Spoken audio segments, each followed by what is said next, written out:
So a while back in my social media, I posted a video of my X1 carbon here on the right side, and what had happened was I was printing out some small connectors for some fidget toys, and one of those connectors broke free of the build plate and got stuck to the hot end, and it just continued printing. I was away from the printer, and the PETG that it was printing the connector with just kept on creeping up and it extruding into the actual hot end, and it just made this huge blob. So I'm going to show you how to fix that today.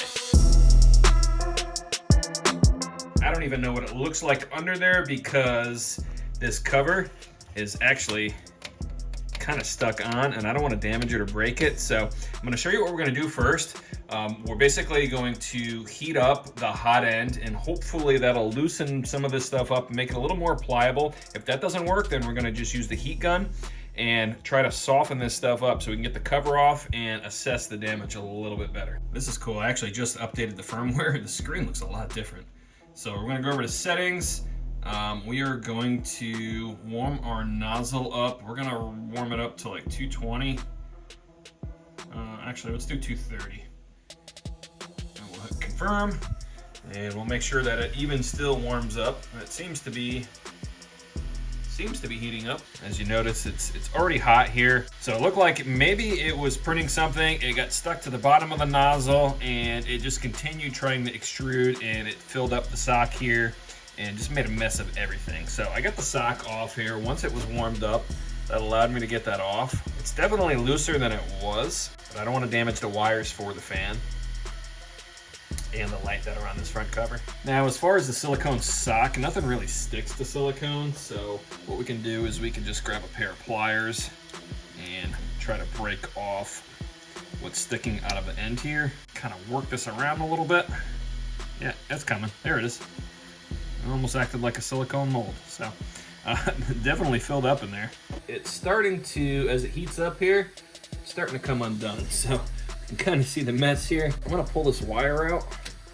So this is basically what we're left with on the front cover. I really don't want to break this, but oh, there we go. Not too bad. Actually came out. There is some of the thermal paste on here. We'll get that cleaned up with a rag and some isopropyl alcohol. But this seems to be undamaged. Here is the gigantic glob of PETG. Now, as far as getting the nozzle cleaned up here, I'm gonna try to peel some of this stuff off as much as I can. Nothing else looks damaged in here. I'm gonna cool this down and I'm just gonna remove the two screws, remove the wires for the thermistor and the heater, and we'll just change out the entire hot end, and then I can clean this all on its own. If we got some 91% isopropyl alcohol on here, we're gonna clean off any thermal grease, any other bits of the PETG that may be left in the sock. Now that it's cooled down, we're going to use our 2mm Allen. We want to disconnect our thermistor and our heater wire from the hot end, and that's the two small wires with connectors that come down right by the fan. And we also want to disconnect the fan connector. The thermistor is actually the double black, the real small 2-pin connector. The fan is the gray, white, and black, and then the clear looking wire is the heater. Now there's a little plastic clip here. You'll notice that the wires are stacked on top of each other.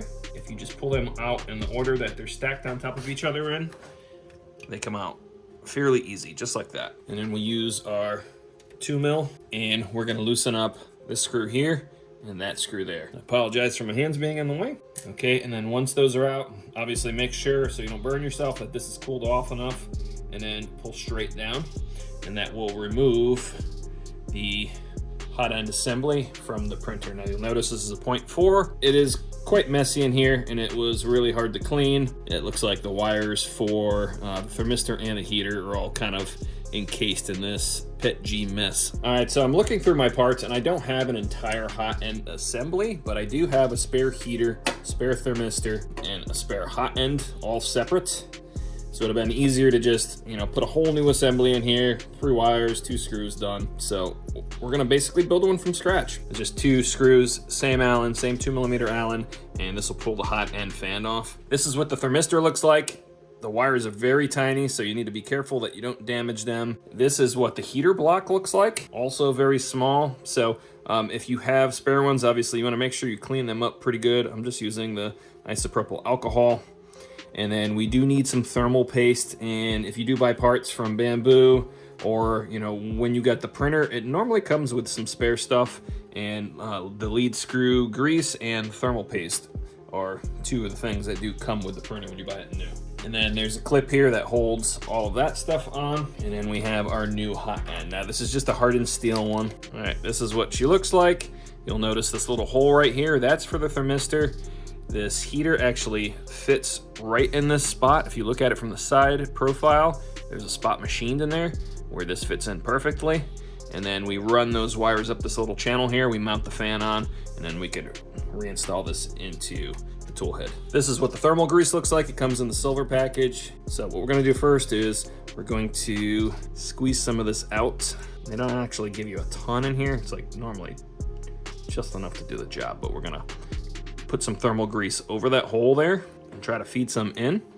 We'll take our thermistor wire, try to poke some of that in there too. Okay, just like that. And then what I like to do is I just like to hold it against the heatsink while I'm mounting the heater block on there.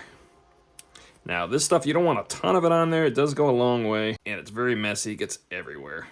So I'll put some on here. I'll use the package to kind of spread it around a little bit. We just want to make sure that it's coated pretty evenly. And then with the wires pointing up on here, we're going to set the heater in place. You're gonna get some of this stuff on your hand unless you're wearing gloves. And then we have this little metal clip here. We're gonna push the thermistor wire off to the side here. And then you'll notice that this is shaped a certain way. The bottom side here with this little kind of bump out here, that protects the wire. That allows the clip to actually slide over the wire. So we're just gonna push this right over the end, make sure that our wire is tucked under there, make sure that our heater is still in place, and then this will help align everything as we pull it down. Now this physically stops right about there, and that's what it looks like when you're done. So then all you have to do is take a little paper towel. I like to clean up the grease here, or any excess grease that got out. All right, we're gonna take our thermistor wire, we're gonna run it through that channel, and then we're gonna take the two heater wires and we're gonna put that through the channel also. And you'll notice these two little holes here, that's where the screws for the hot end fan go. And we're gonna take our 2mm Allen, we're gonna tighten those up.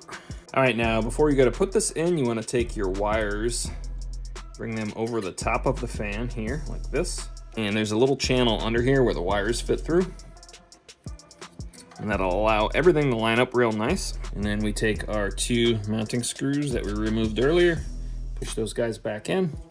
Sometimes you have to jiggle the hot end around a little bit to get everything to line up and the screws to start going in. That one's snug down, and then we'll just go back and check. Don't over tighten any of this stuff. It doesn't need to be like crazy tight.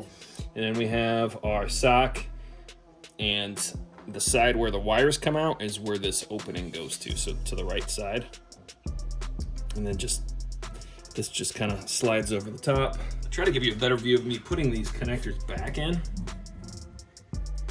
All right, so they're kind of hard to mix up, but here's the plastic clip right here. So we can fit that behind it. The heater connector is different than all the others. That goes on the very top here. It only fits in one direction. So get it into this channel, plug that in. Next is our fan, or what we can do is we can actually do our thermistor, because those wires are really skinny. That's the bottom connector right above this one that's already in the board. And sometimes it helps if you have like a pair of needle nose or even a small screwdriver, you can kind of guide it in place with it. Put a little bend in the wire too to get the angle a little bit better. And then that'll fit in, and we'll just snap it in. And then if you don't have these connectors in all the way, when you go to fire the machine up, you will get errors that'll tell you, thermistor fault or tool head fan, speed warning, something to that effect. And then our last one is the fan. Like I mentioned, these connectors only fit in one way, so if it doesn't seem like it's going in, don't force it. You don't want to damage it, otherwise you're gonna have to change out this circuit board on here, and you don't want to have to do that.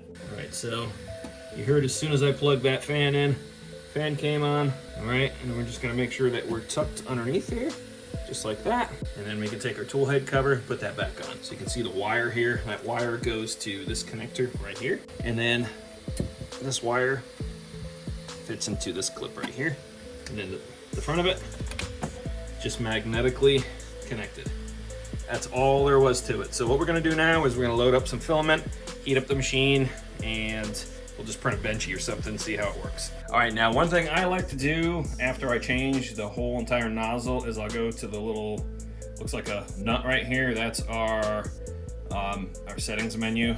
And we're gonna go to print calibration and hit start. We wanna make sure that the printer prints as best as possible, so just taking the extra, whatever, 10-15 minutes for this calibration to work is totally worth it in my opinion. All right, now that we have this out, I'm gonna show you what it looks like up close. So you can see, this was PET GHF from Bambu Lab, so this was their actual filament.